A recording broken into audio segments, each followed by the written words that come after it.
Ya kan? Giliran ulama kadrun, kadal gurun. Giliran lonte dihalusinya, memang otaknya udah copot bautnya. Itu kadang jijik juga, ya kan?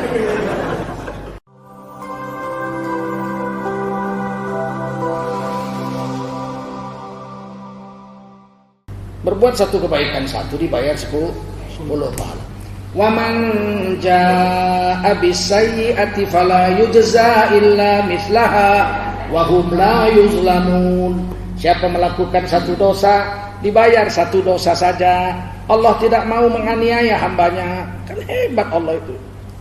Buat satu pahala dibayar 10, berbuat satu dosa dibayar 1, berbuat satu dosa dibayar 1, berbuat satu pahala dibayar 10 pahala, ditimbang amal.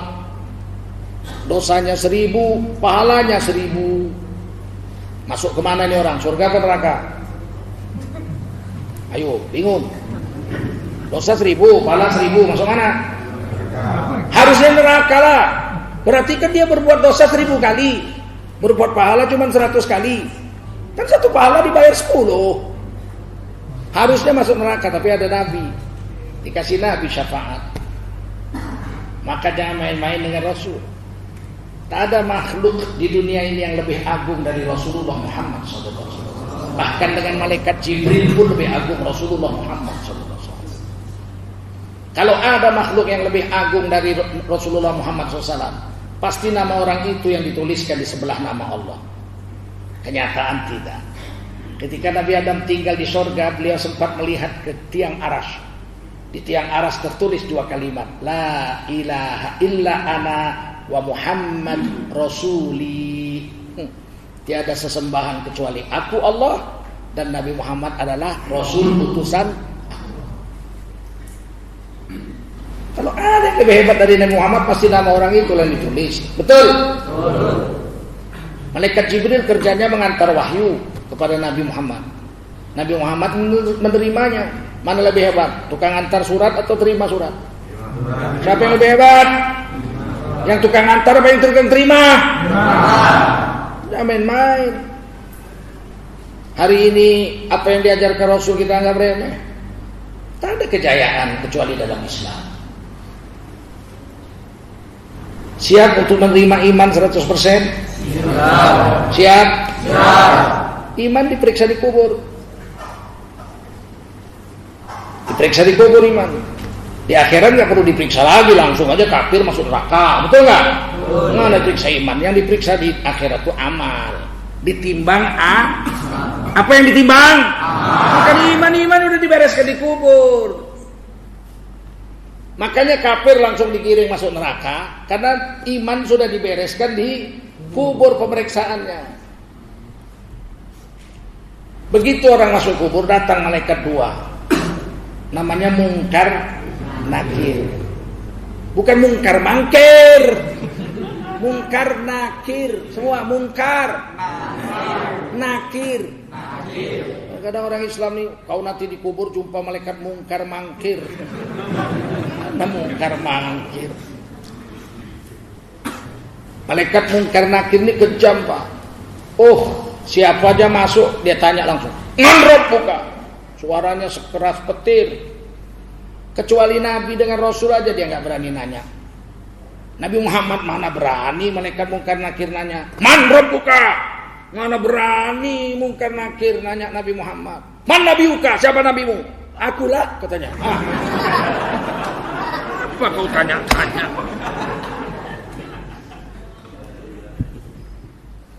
Selain Nabi dan Rasul ditanya, tak peduli dia.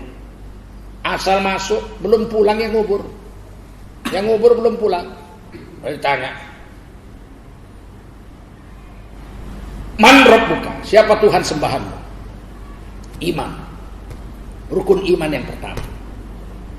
Kalau dia menyembah Allah seumur hidupnya, amalnya menjawab, bukan lidahnya. Lidah mana bisa ngomong? Dikunci udah lidah. Rabbi Allah, Tuhan sembahanku adalah Allah, selamat. Kalau dia nggak pernah sholat, tak beriman dengan Allah, dikangkanginya imannya, Masa dia jawab, man rabbuka? Aku nggak tahu. Dikepruk malaikat Munkar Nakir lah, ketepuk, terbenam 70 hasta. Berapa dalamnya? Cungkil balik, jadikan lagi, kepruk lagi, sampai hari kiamat. Tak main-main, dan dia kejam. Di sana nggak bisa main suap, nggak bisa main KKN di sana, nggak bisa. Man rabbuka? Stop jolo. Martarumbu do hita jolo. Kamu Munkar Nakir do, olo, au si morakir. Nggak peduli dia itu.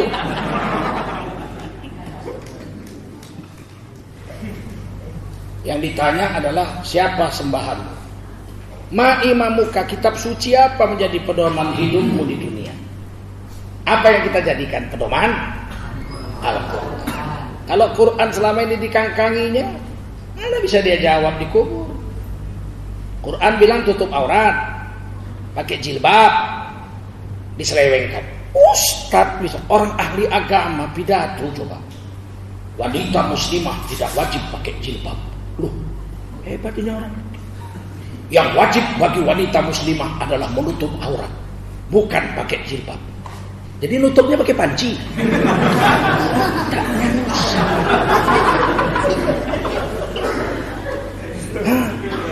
Kalau dia orang bodoh, awak paham juga. Dia orang pintar, ahli agama.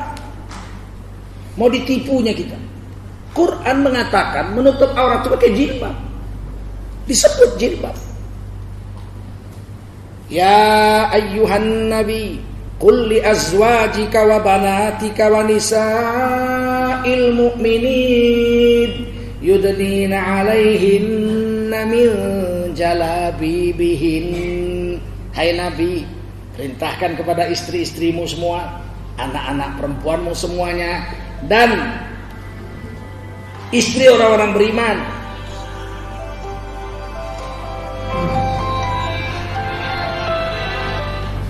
Sedang ada perkara di Medan ini, OKP Islam dengan OKP pemuda berperang. Bentar ya. Halo. Udah mati. Itulah Ustaz. Jauh-jauh pun dihubungi orang, sekarang ada HP. Kalau dulu yang bisa menghubungi Ustaz pakai zikir.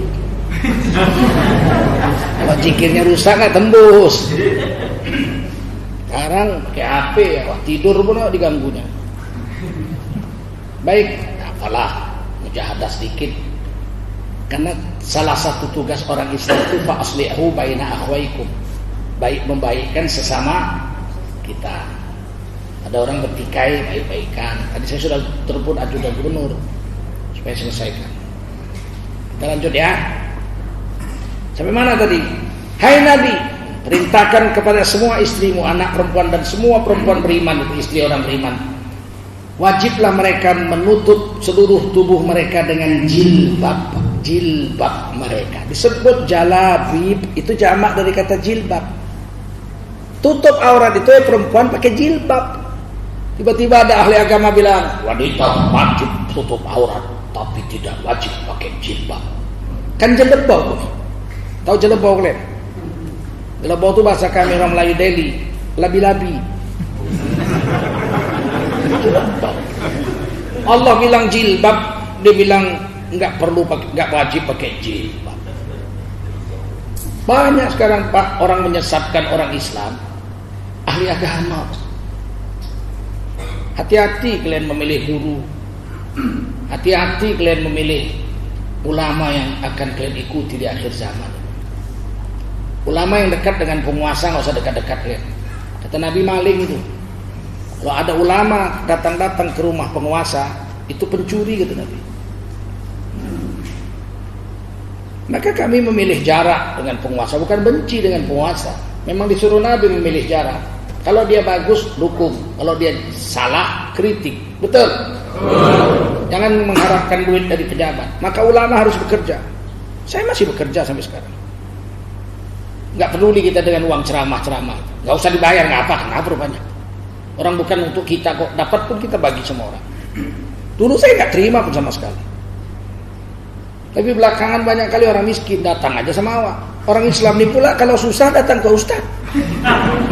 Tapi kalau pemilu dia nggak mau ikut ustaz jangan bawa agama. Ini pemilu, ini urusan kami pribadi bapak jangan.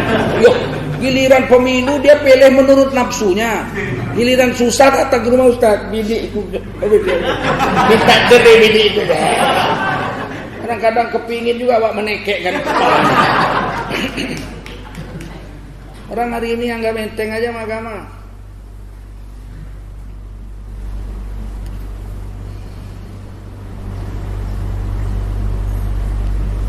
Oleh karena itu, ini iman diperiksa di kubur pak. Kalau selesai urusan iman di kubur, maka berubahlah kuburnya menjadi taman daripada taman surga. Allah mengatakan kepada malaikat, khudh firashan minal jannah, ambillah sebuah tempat tidur dari surga, bentangkan di kuburannya, maka tidurlah dia di atas tempat tidur dari surga sampai hari kiamat. Berapa nyamannya kuburnya. Dan kuburnya pun meluas seluas-luas mata memandang. Saya sering naik kapal terbang. Itu yang paling saya dengar sebelum terbang itu pilot ngomong, para penumpang yang terhormat, kita akan terbang dengan ketinggian 10.000 kaki di atas permukaan laut, menempuh jarak Jakarta Pekanbaru selama 1,5 jam, 1,5 jam, dengan jarak pandang 10 km. Oh, berarti terang. Waktu kebakaran hutan, jarak pandang hanya 200 meter, penerbangan dibatalkan. Jarak pandang 10.000 meter, 10 km. Kalau kuburan orang soleh diluaskan seluas mata memandang, 10 km lebar kuburnya itu, ya Allah. Awak punya rumah aja RSSSSSSSS. Rumah sangat sederhana sekali sehingga selonjor saja pun susah. Tapi kalau soleh dikubur 10.000 km, Bang. Tapi kalau jahat dijepit, kubur itu menjepitnya sampai tulang rusuknya tikam menikam satu dengan lain. Dan saya sudah buktikan. Yang namanya ustadz kadang-kadang dibawa orang membongkar kubur. Kuburannya kena jalan, kubur pindah, kena pelebaran sungai dipindah. Ada yang utuh mayatnya tidak busuk. Bukti iman di kubur. Muazin Syekh Besilam yang pertama, Haji Ilyas namanya, sudah 50 tahun wafat. Cucunya wafat, dibongkarlah kuburannya, udah penuh kuburan kan, didabel lah sama kuburan kakeknya ini, cucunya ini. Begitu dibongkar kuburan Haji Ilyas, masih utuh, tak busuk, 50 tahun dikubur. Muazin. Ada tukang pangkas di Jalan Setiabudi belakang Pancabudi, di samping Sungai Sikambing, dekat rumah saya. Karena pelebaran sungai kena bongkar beberapa kuburan. Di situ ada pohon-pohon bambu. Banyaklah yang ditembus akar bambu tuh, mayat-mayat, tulang-tulang tuh. Payah kali mengambil tulang-tulangnya. Tapi ada satu tukang pangkas, sudah 7 tahun wafat. Badannya masih utuh, akar bambu itu melingkar. Nggak ada satupun akar bambu yang menikam tubuh. Tukang pangkasnya, tapi jaga waktu sholat 5 waktu, nggak pernah tinggal. Setengah jam mau azan dia sudah pakai sarung, udah pakai baju teluk belanga, menunggu azan dia nyebrang dari tempat pangkasnya itu. Seberang itu ada masjid, Jalan Binji. Situlah kerja dia setiap hari. Zuhur, asar, maghrib, setengah jam sebelum azan dia udah masuk masjid. Subuh dengan isya dia di rumahnya. Asal setengah jam lagi mau azan dia udah masuk masjid. 5 waktu dia jaga masjid, dia tukang pangkas. 7 tahun mati belum busuk mayatnya. Ada satu kuburan lagi dibongkar, banyak kuburan di Masjid Juang 45, Jalan Serdang, Medan. Saya lama mengajar situ. Dibongkar. Di antara kuburan yang dibongkar itu ada satu anak gadis, sudah 25 atau 27 tahun dikubur, badannya tidak busuk. Kain kapannya pun belum rusak. Anak gadis. Ditanyalah kepada saudara-saudaranya, apa kelebihan saudara kalian ini? Dulu kami gadis pingitan. Rumah panggung, kami di atas rumah tak boleh turun. Kecuali kami udah kawin baru dibawa suami kami. Kami nggak boleh turun. Asal datang tamu pakai tabir. Depan tuh laki-laki sama bapak kami ngobrol, kami nggak pernah jumpa. Kalau tamu perempuan baru masuk ke dalam tabir. Tapi adik kami ini luar biasa. Kalau datang tamu, Dia bikin teh atau bikin kopi, dia goreng ubi atau goreng pisang, goreng keladi, apa aja yang ada makanan dia masak, dia keluarkan dari balik tabir untuk tamunya. Kami mencegahnya. Untuk apa kau susah-susah? Tamu itu pun nggak kenal sama kita, nengok muka kita pun nggak ada. Ngapain kau kasih makan? Pura-pura bodoh aja, tidur aja kita. Dia bilang jangan. Tamu itu harus dihormati. Kita ini orang Islam. Sampai dia mati, masih gadis, nggak sempat kawin. Ikramul muslimin, memuliakan orang Islam. Tidak busuk mayatnya dikubur. Dan dia tidak pernah keluar rumah, tidak pernah dilihat orang auratnya, wajahnya aja nggak dilihat orang. Jadi kubur itu membuktikan kepada orang hidup ada siksa kubur atau ada nikmat kubur itu bisa dilihat dengan mata. Ada kuburan itu yang kita bongkar, tulangnya setumpuk, kepalanya sama kakinya patah-patah, setumpuk. Siapa menumpukkan tulang itu? Kan tidur di kubur itu kan berbaring, betul nggak? Setumpuk tulang itu siapa menumpuknya? Ada tulang itu tidur tapi putih bersih, jadi tulang tapi putih. Ada yang hitam angus, siapa membakar tulang itu di kubur? Mesti ada azab kubur itu. Dan Allah ancam kita, alhaakumut takatsur hatta zurtumul maqabir kalla sawfa ta'lamun thumma kalla sawfa ta'lamun kalla law ta'lamuna ilmal yaqin. Bermegah-megahan hidup di dunia, lomba kaya, lomba punya harta banyak, lomba punya kedudukan tinggi, lomba punya istri anak banyak, menyebabkan kamu lupa dengan Allah sampai kau masuk lubang kubur. Sekali-kali jangan begitu, nanti baru tahu kau nasibmu dikubur. Kemudian janganlah begitu, nanti kau tahu nasibmu dikubur. Berarti ada sesuatu di kubur itu. Betul? Tapi kalau beres iman, kubur menjadi taman-taman surga. Di akhirat baru diperiksa amal. Islam itu diperiksanya di akhirat. Makanya orang kafir langsung digiring masuk neraka, karena udah nggak lolos. Untuk apa lagi amal diperiksa, iman nggak punya. Nah, yang beriman ada dosa, ada pahala, ditimbang amal. Yang mati bertakwa, yang mati bertakwa nggak diperiksa di akhirat amalnya, langsung digiring masuk surga. Wasiqal ladzina taqaw rabbahum ilal jannati zumara. Allah giring orang bertakwa serombongan masuk surga, nggak diperiksa-periksa. Hatta idza ja'uha wa futihat abwabuha. Sampailah penduduk surga itu depan pintu surga, barulah pintu surga dibukakan. Jadi pintu surga masih dikunci. Siapa yang buka pintu surga? Baginda Rasulullah Muhammad sallallahu alaihi wasallam. Mitaul jannah biyadi, kunci surga di tanganku, kata Nabi. Wa ma'iya bi sab'ina alaf min ummati yaumal qiyamah. Rombongan pertama masuk surga aku. Nabi-nabi lain belum, kata Nabi. Nabi Musa, Nabi Isa belum. Nabi Muhammad lah orang pertama masuk surga setelah dibuka pintu oleh Nabi Muhammad. Tapi beserta Nabi ada 70.000 umat Nabi yang bertakwa, satu rombongan dengan Nabi. Kira-kira masuk gak kita rombongan pertama itu bersama Rasulullah itu? Masuk gak? Sahabat Nabi aja 124.000. Yang masuk surga rombongan pertama 70.000. Kita masuk rombongan pertama. Dijambak rambut kita. Mereka 17 kali perang bela agama, 124.000 orang yang masuk surga cuma 70.000 yang pertama ya. Baru rombongan kedua 70.000. Kita rombongan pertama melawan Ahok pakai SMS aja nggak berani.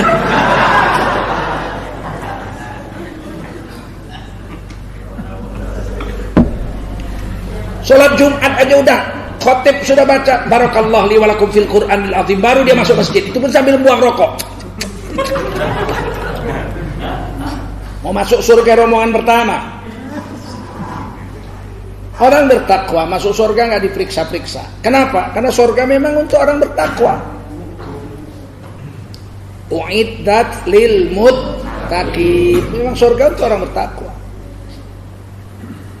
Nah, orang bertakwa ini ada tandanya di hari kiamat.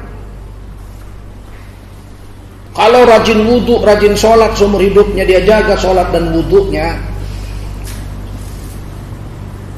maka bekas wudhu dan bekas sujudnya itu bercahaya di hari kiamat.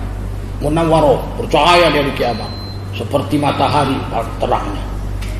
Ada yang seperti bulan purnama. Nuruhum yas'a baina aydihim wa bi aymanihim. Tubuhnya, tangannya, kepalanya, kakinya, atas bawah, kanan kirinya bercahaya.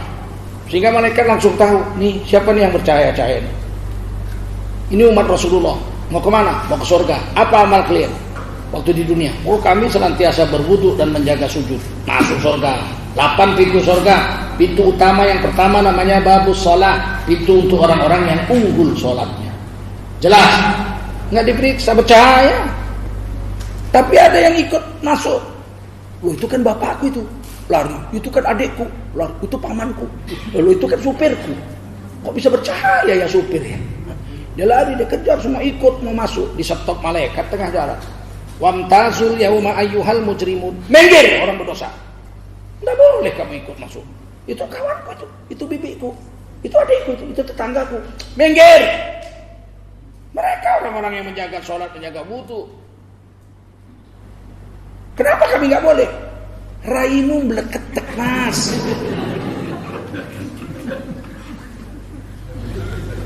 Meleketek nggak bisa diterjemahkan bahasa Indonesia. Tahulah kalian muka meleketek. Sana ada tanda-tandanya orang soleh itu, orang yang takwa itu ada tandanya. Paham? Kalau rajin puasa, saya tidak kuat puasa. Yang rajin puasa itu, puasa sunat-sunat, saya nggak kuat. Bos saya Senin Kemis, bos, duitnya 2 triliun. Senin Kemis nggak pernah tinggal dia. Waduh, saya nggak kuat puasa, memang nggak kuat saya. Haus. Puasa Ramadan aja lah saya yang kuat saya. Kalau itu mati pun saya jalani. Kalau puasa sunat nggak sanggup. Ada orang yang unggul puasa sunatnya, di hari kiamat nanti mulutnya harum. Tidak bercahaya puasa, tapi harum. La khulufu fami sha'im atyabu 'indallahi min rihil misik. Demi sesungguhnya kata Rasulullah, bau mulut orang yang puasa di dunia. Bau apa enggak? Puasa bau enggak?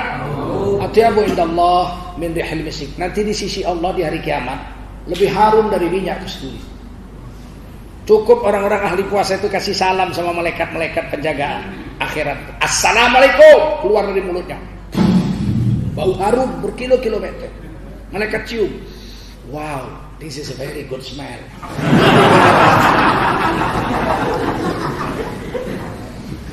Dia boleh masuk pintu babur royan. Pintu untuk orang-orang yang unggul puasanya disebut babur. Ada orang yang membela agama, ada duit untuk agama, ada pemikiran untuk agama, ada waktu untuk agama. Agamanya dihina, dia tampil membela. Berdarah-darah, lapar gara-gara agama, dimasukkan penjara gara-gara agama. Di akhirat nanti darah-darah yang berkeluaran membela agama itu masih mencucur di hari kiamat, darahnya masih mengalir, tapi harumnya seperti kasturi. Malaikat tanya, kenapa kau berdarah-darah? Ini karena bela agama. Masuklah kau ke surga, namanya babul jihad. Hanya orang-orang yang unggul jihadnya yang bisa masuk situ. Yang unggul Quran dan hadis, yang Quran dan zikirnya, babul dzikri, ada pintu babul dzikri. Nanti jumpa di dalam. Jadi kita sama-sama orang Islam jangan saling caci-mencaci. Mungkin sholat kita unggul, tapi sedekah kita enggak. Dia mungkin sholatnya 5 waktu aja, tapi sedekahnya kemana-mana ngasih. Kita nengok dia sedekah aja gemeter. Banyak kali sedekahnya. Nanti jumpa di dalam. Kan pintunya 8. Tahu-tahu dia, loh masuk surga juga kau ya? Iya, tapi kau sholatmu biasa-biasa aja. Tapi sedekahku banyak. Kau sholatmu unggul, tapi ngasih 5.000 aja 2 jam kau gemetarnya. Paham? Ini hidup nih. Maka dari itu hiduplah dengan cara Islam.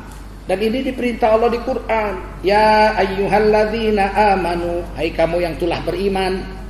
Yang telah beriman dipanggil sama Allah. Udkhulu fis-silmi kaffah. Masuklah kamu ke dalam aturan Islam itu, keselamatan 100%. Jangan tanggung-tanggung. Wala tattakhidhu khutuwatis syaitan. Jangan kau ikuti langkah-langkah setan. Innahu lakum aduwwum mubin. Sesungguhnya setan itu musuhmu yang nyata. Jadi macam mana caranya menjalankan Islam 100%? Pokoknya apa yang kita buat, ikut Islam aja. Selesai. Mau makan, ikut Islam. Bagaimana ikut Islam? Yang dimakan hanya 3 saja. Ya ayyuhalladzina amanu kulu mimma fil ardi halalan thayyiban. 3. Kulu mimma fil ardi, makan yang ada di bumi. Jangan mimpi mau makan yang di langit. Enggak makanan kita itu. Ada makanan di langit? Ada, tapi bukan makanan kita. Adakah penduduk bumi yang pernah makan makanan langit sebelum matinya? Ada. Siapa? Bani Israel. 40 tahun di Gurun Sinai, asal buka kemah ada madu dan daging burung, manna wa salwa. 40 tahun. Makanya jangan dilawan Yahudi dengan otakmu, kalah. Dia nenek moyangnya makanan surga 40 tahun. Nenek moyang kita makan tiwul 40 tahun. Mengalahkan Yahudi hanya bisa dengan sunnah Rasulullah sallallahu alaihi wasallam. Tidak ada lain. Dia bikin baju robek-robek, kita pakai jilbab, pakai cadar, kalah dia. Dia bikin nyanyi, is a black, is a black, is a black. Kita salatullah, salamullah, kalah dia. Paham? Kalau mau mengalahkan Yahudi pakai kebudayaan, mana menang? Kebudayaan orang tuh anak-anak muda suka. Enak. Tahu-tahu kita matikan. Ini lagu asing nak, ini lagu daerah kita. Ono kete ireng kegere wis tuwek kok meteng wae. Kata anaknya, apa iki Pak ketek meteng? Nggak enak Pak. Mengalahkan mereka bukan dengan kebudayaan. Mengalahkan mereka itu dengan sunnah Rasulullah sallallahu alaihi wasallam. Hari ini orang sama sunnah bencinya bukan main. Dipakaikannya kita kaos celana jeans, pakai kaos kiss me darling, I love you baby. Kita mau jahat pun bisa kalau pakaian begitu. Masuk ke rumah pelacuran, ini om, mari masuk om, hari ini diskon 50%. Coba pakai sunnah Nabi, pakai jubah serban, tongkat, cincin, celananya gantung, masuklah ke tempat pelacuran. Assalamualaikum, kalau enggak bubar. Paham? Jangan main dengan sunnah Nabi. Jangan main-main. Sunnah Nabi ini menyelamatkan. Kata Nabi, mulailah sesuatu dengan membaca bismillah. Sunnah Nabi. Nampaknya ringan itu hadis. Qurannya sama. Ayat yang pertama turun, ayat itu adalah perintah membaca bismillah. Iqra bismi rabbik. Bacalah. Apa yang dibaca semua boleh kau baca. Asalkan sertakan Allah di situ. Bismi rabbik. Padahal kata-kata apa ayat bismillahirrahmanirrahim belum turun. Tapi perintah baca bismillah sudah duluan turun. Ayat pertama turun ayat pertama. Iqra bismi rabbik alladzi khalaq. Bacalah dengan menyebut nama Tuhanmu yang menjadikan. Yang telah menjadikan. Paham? Itu nampaknya ringan tapi itu menyelamatkan kita. Tidak mungkin kita buka internet, membaca situs porno, buka film porno kalau baca bismillah. Tidak mungkin. Bismillahirrahmanirrahim. Tidak mungkin. Betul? Maka hiduplah dengan cara Islam biar selamat. Walaupun sunnah Nabi itu tidak wajib, baca bismillah tidak wajib itu. Sunatnya, iya tapi selamat. Siapa melakukan dosa dengan terang-terangan dia tahu itu dosa. Waktu memulai dosanya itu dia baca bismillah, murtad, imannya batal. Dia dihitung kafir. Wajib memperbarui imannya dengan mengucap syahadat kembali. Dan amalnya seumur hidup nol, terbakar hangus. Udah tahu dia berzina itu haram. Tahu dia berzina haram, dibawanya pelacur. Lunte. Apa? Bapak jangan kasar kali lah. Lo lonte kok dihalusi. Justru kita harus ngomongnya itu keras supaya kita tidak kepingin, betul? Gantilah Pak Pramuria. Kepingin pula apa makainya nanti. Biar aja lonte. Kenapa rupanya? Nenek-nenek saya dulu bilangnya sundal. Perempuan sundal, biar aja sundal. Sekarang dihalusi, kerja seks komersil. Kapan pula dia kerja, bayar pajak pun nggak pernah kan? Ya kan? Giliran ulama, kadal gurun. Giliran lonte dihalusinya, memang otaknya udah copot bautnya. Itu kadang jijik juga, ya kan?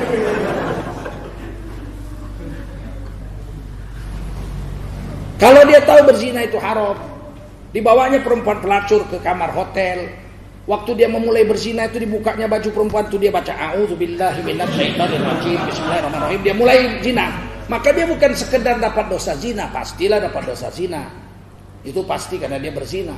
Yang paling parah adalah imannya dicabut, dia dihitung murtad, bukan orang Islam. Mati nggak boleh disolatkan ini orang. Dia mesti syahadat lagi memperbarui iman. Jangan main-main. Karena dia menghina Allah. Zina itu larangan Allah. Dimulainya dengan membaca bismillah. Kan kurang ajar itu. Kurang ajar nggak itu? Kurang ajar. Cabut iman. Jadi jangan murtad kita. Jaga mulut ini. Jadi sebetulnya hidup ini simpel aja. Makan, ikuti aturan Allah. Yang haram jangan dimakan. Udah. Halalan, thayyiban. Halal nggak cukup. Thayyib. Udah tahu kolesterol 400, dimakannya otak kambing 5 piring. Kata supirnya, bapak baru diperiksa darah, bapak itu kolesterol 400. Kata ibu, bapak nggak boleh makan kambing. Diam kok, ku pecat kau nanti. Wit-witku, mulutku. Dimakannya otak kambing 5 piring. Besok pagi bencong mulutnya. Kenapa pak? Entah kenapa. Rakus kau. Udah disuruh makan yang halal lagi baik. Orang kolesterol nggak bagus makan otak kambing, betul? Makanlah yang lain, ikan. Kan banyak makanan yang lain. Jangan nafsu diikuti. Udah tahu sakit mah, dimakannya pulut, muntah darah lah.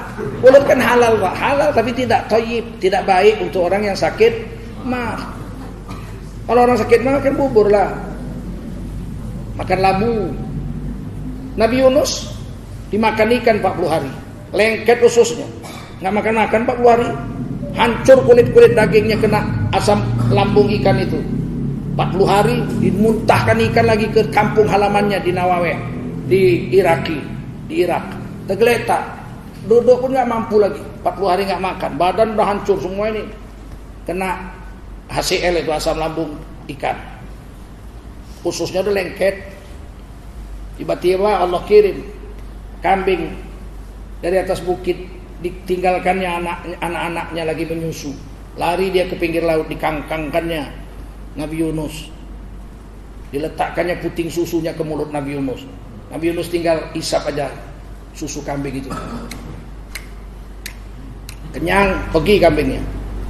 Kenapa Nabi Yunus diselamatkan Allah?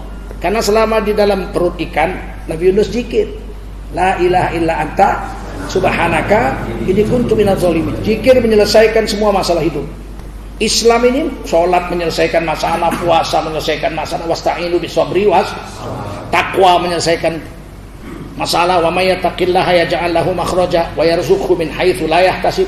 Siapa bertakwa, semua kesulitan hidupnya diselesaikan Allah, dicarikan jalan keluar oleh Allah, dan bonusnya diberi rezeki dari jalan yang tidak disangka-sangka. Pokoknya Islam ini menyelesaikan semua masalah dunia dan akhirat. Nabi Yunus 40 hari zikir aja, itu maka suluk itu 40 hari pak. Suluk itu 40 hari, Nabi Yunus dimakan ikan 40 hari. Zikir 40 hari, keluar dari perut ikan. Bisa kambing ngasih susunya. Setiap sekian jam datang lagi kambing tadi. Dikangkangkannya. Sampai Nabi Yunus bisa duduk. Coba sekarang kita, ada kambing nyusukan anaknya, kangkang lah. Kalau nggak dipijak-pijak.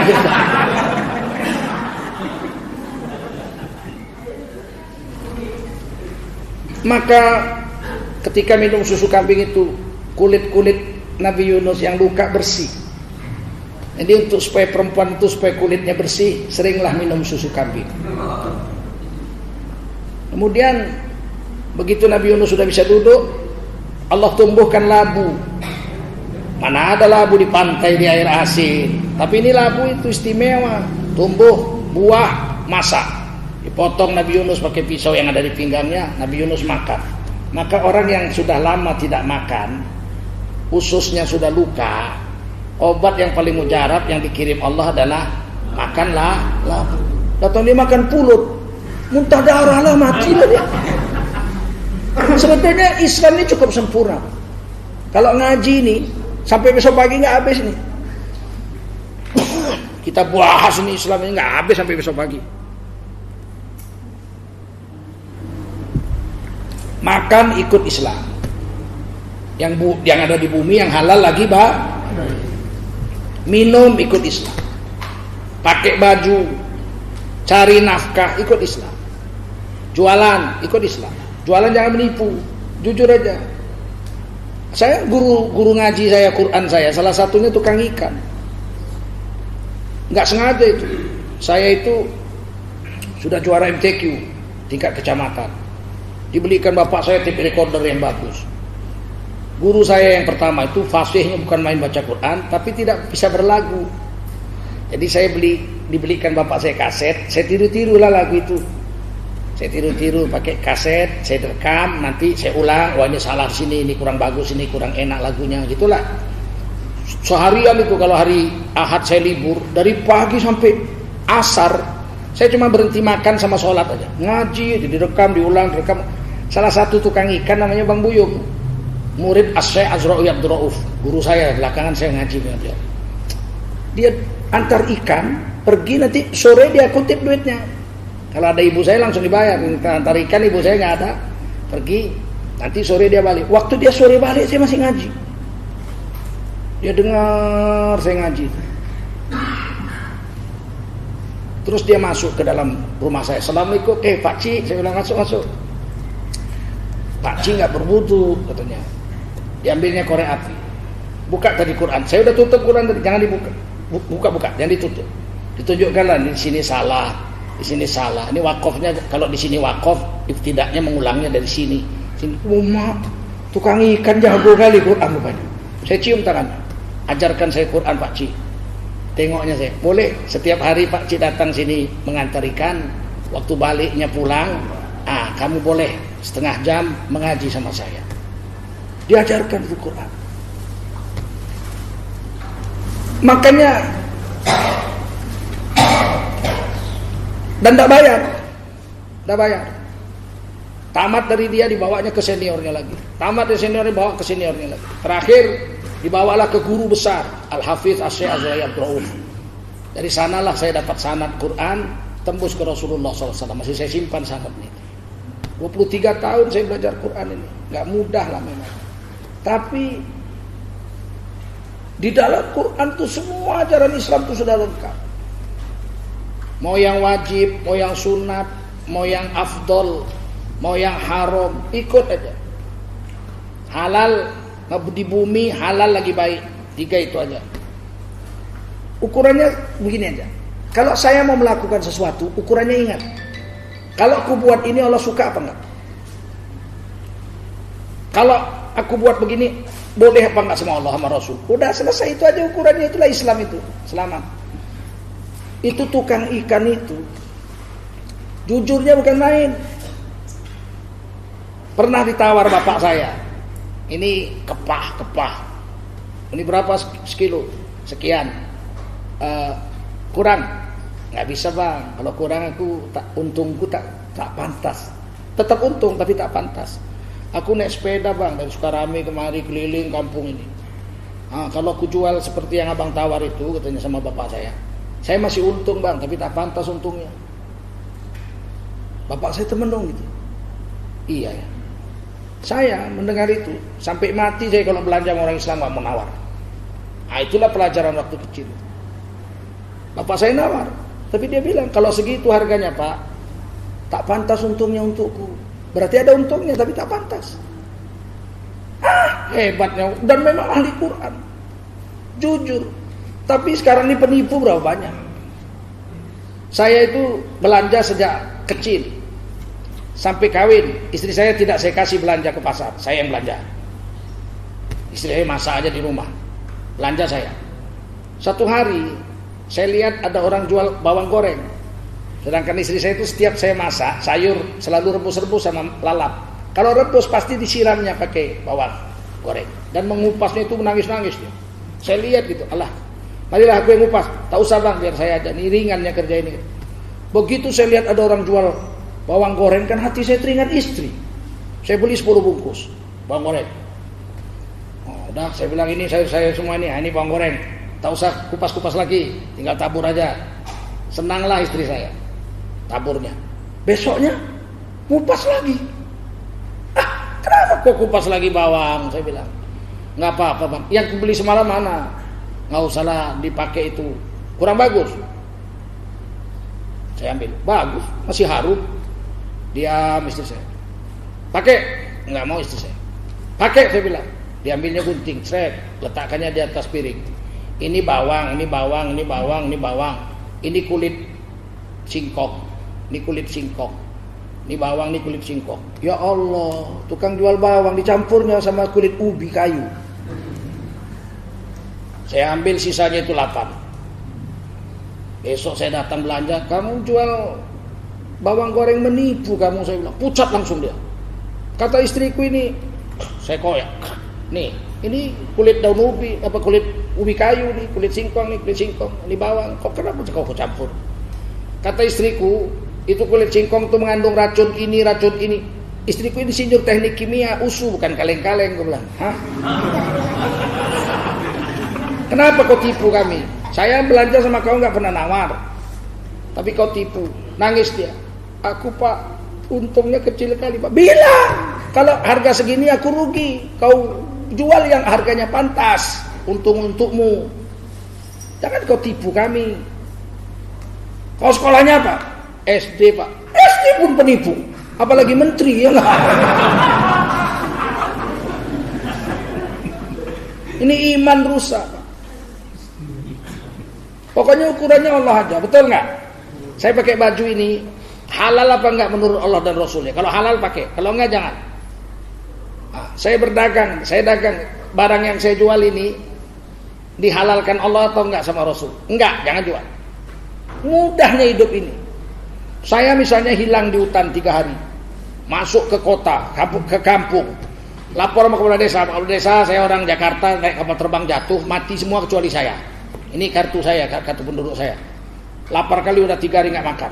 Disediakan kepala desa nasi pakai kari daging. Makanlah nasi pakai kari. Begitu mau makan teringat, ini kari apa pak kepala desa? Kari anjing.